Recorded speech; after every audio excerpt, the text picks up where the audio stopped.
बऱ्याचदा आपण बेसनचा ढोकळा बनवतो, पण आज मी इथे बेसनचा ढोकळा न बनवता मूग डाळीपासूनचा ढोकळा बनवते. बऱ्याच जणांना बेसन चालत नाही किंवा बेसनची ॲलर्जी असते. अशा वेळेस तुम्ही हा मूग डाळीचा ढोकळा बनवू शकता. इथे मी मूग डाळ घेतली आहे 1 कप. पहिल्यांदा ती 2 ते 3 वेळा धुवून घ्यायची आहे चांगली.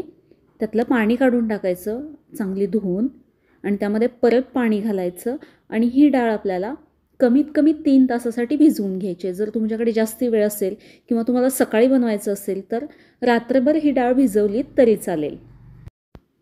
3 ते 4 तासांसाठी मी ही डाळ चांगली भिजत ठेवली होती. आता यातलं मी पूर्ण पाणी काढून टाकलं आहे. यामध्ये पाणी अजिबात शिल्लक ठेवायचं नाही आणि ही डाळ आपल्याला मिक्सरच्या भांड्यामध्ये घालायची आहे. त्यामध्ये मिरची आणि आलं घालायचं आहे. 2 बॅचमध्ये मी ही डाळ बारीक करून घेणार आहे. ही डाळ बारीक करत असताना यामध्ये पाण्याचा वापर अजिबात करायचा नाही आहे, नाहीतर हे बॅटर खूप जास्त पातळ होईल.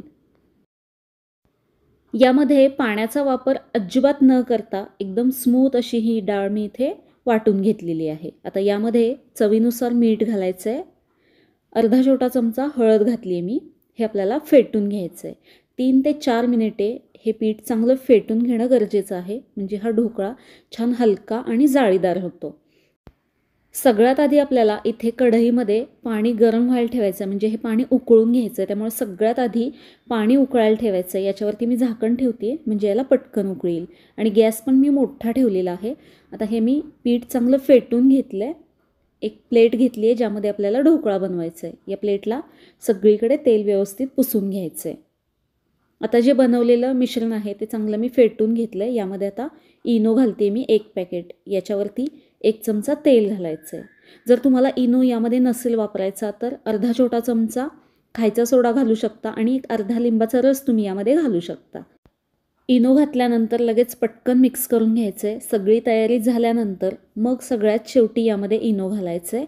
इनो घातला की लगेच मिक्स करायचा आणि आपण ज्या प्लेटला तेल लावून घेतलं होतं त्या प्लेटमध्ये हे बॅटर ओतून घ्यायचं आहे.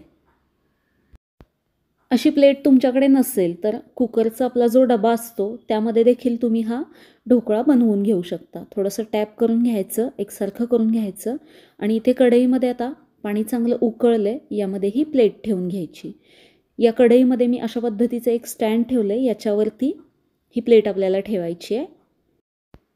यावरती झाकण ठेवायचं आणि मीडियम हीटवरती 15 ते 20 मिनिटे हा ढोकळा आपल्याला चांगला वाफवून घ्यायचा आहे. अधेमध्ये अजिबात झाकण काढायचं नाही. 20 मिनिटानंतर मी हा ढोकळा चेक करते. एकदम व्यवस्थित असा हा शिजला गेला आहे. आता मी हे प्लेट बाहेर काढून घेते आणि हा ढोकळा आपल्याला पूर्ण थंड करून घ्यायचा आहे. ढोकळा थंड झाल्यानंतर याच्या कडा आपल्याला पहिल्यांदा लूज करून घ्यायच्या आहेत सुरीने. या पद्धतीने एकदम छान असा ढोकळा निघाला. इथे पाहताय तुम्ही, अजिबात त्या प्लेटला चिकटलेला नाही आहे. मस्त असं जाळीदार ढोकळा तयार झाला आहे. आता हा आपल्याला कट करून घ्यायचा आहे. छोट्या मोठ्या हवं तेवढ्या साईजमध्ये तुम्ही हे कट करून घेऊ शकता किंवा प्लेटमधून बाहेर न काढता प्लेटमध्येच कट केलात तरी चालेल. मी फक्त तो दाखवण्यासाठी बाहेर काढून घेतला आहे.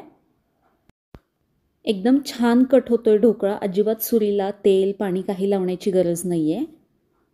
मस्त याचे पीसेस कट झालेले आहेत. आता याच्यावरती आपल्याला तडका घालून घ्यायचा आहे. इथे पाहताय तुम्ही, छान एकदम जाळीदार स्पॉन्जी असा हा ढोकळा तयार झाला आहे. याच्यावरती फोडणीसाठी मी इथे मोहरी कढीपत्ता याचा तडका घालून घेते आहे. तेल जास्ती गरम होतं त्यामुळे मी गॅस बंद केला आहे. मिरची घालायची आहे, थोडासा हिंग घालायचं आहे, 2 चमचे साखर घालायची आहे. थोडासा गोडवा तर हवाच ढोकळ्यामध्ये. आता यामध्ये पाणी घालते आहे मी. गॅस आत्ता मी सुरू करते आहे आणि याला एक उकळी काढून घेते आहे. ही फोडणी करपून जाईल म्हणून मी सुरुवातीला गॅस बंद केला होता. आता गॅस सुरू करून याला एक उकळी काढून घ्यायची आणि ही जी फोडणी आहे ही आपल्याला या ढोकळ्यावरती घालून घ्यायची आहे. हा ढोकळा तुम्हाला कितपत ज्युसी हवा आहे त्यानुसार तुम्ही यामध्ये पाणी घालू शकता. पण बऱ्यापैकी यामध्ये पाणी असेल तर ढोकळा छान मऊ लुसलुशीत आणि ज्युसी असा लागतो. खाताना त्याचे घास लागत नाहीत. वरून मी बारीक कट केलेली कोथिंबीर घातली आहे. मस्त अप्रतिम असा चवीचा हा मूग डाळीचा ढोकळा आपला तयार झाला आहे. कसा वाटला कमेंट करून सांगा. आवडल्यास लाईक शेअर सबस्क्राईब करा. धन्यवाद.